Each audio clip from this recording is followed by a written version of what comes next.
Let's dive into the details, shall we? So here's the deal.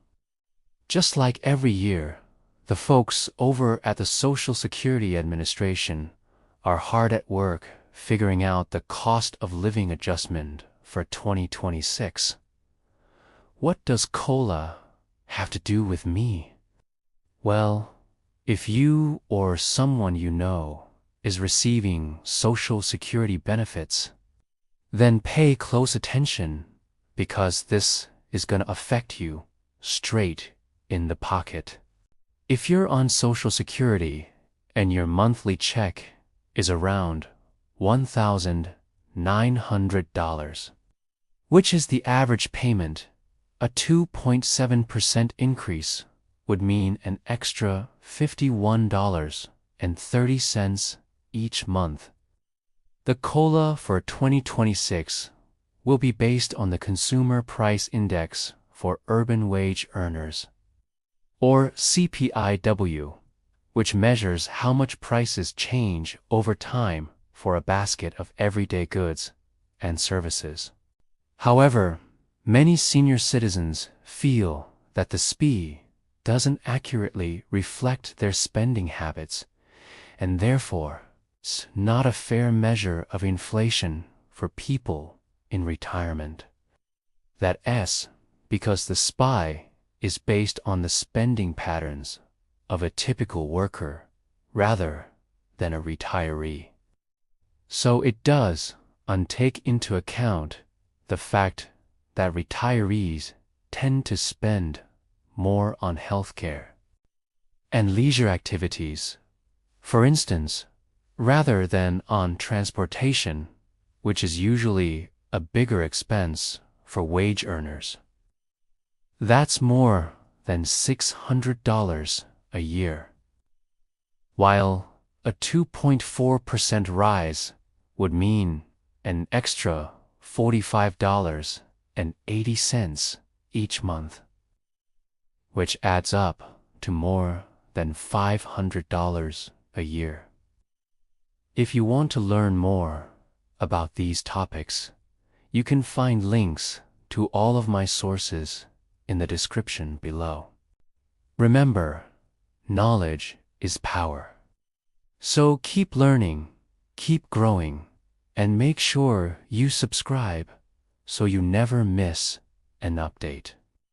Until next time, stay curious, stay informed.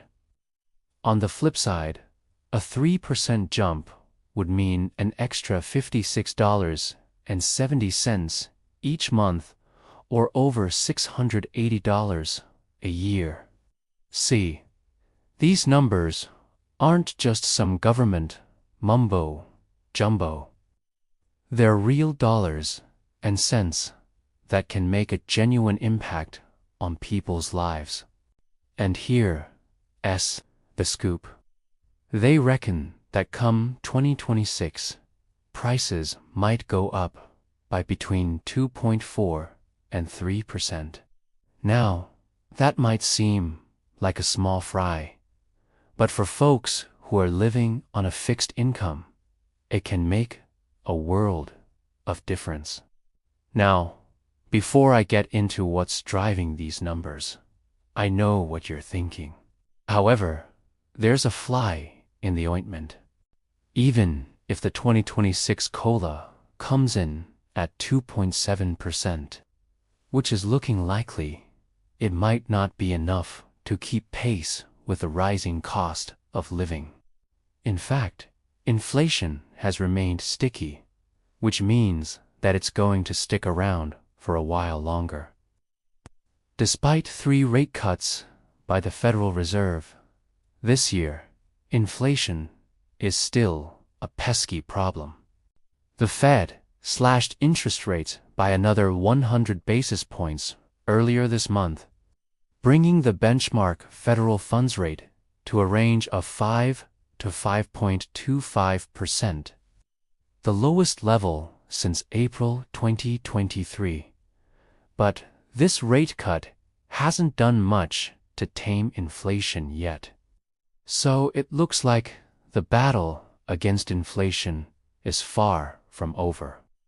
You see, inflation is still a pain in the neck, especially when it comes to everyday essentials like groceries, energy, and healthcare. That means that even with a bump in Social Security payments, many folks might still struggle to make ends meet. And here's another curveball. Interest rate cuts might offer some respite from high borrowing costs, but they haven't done much to ease inflation so far. So, how is the official COLA amount determined, you ask? Well, let me break it down for you. But don't worry, I've got you covered.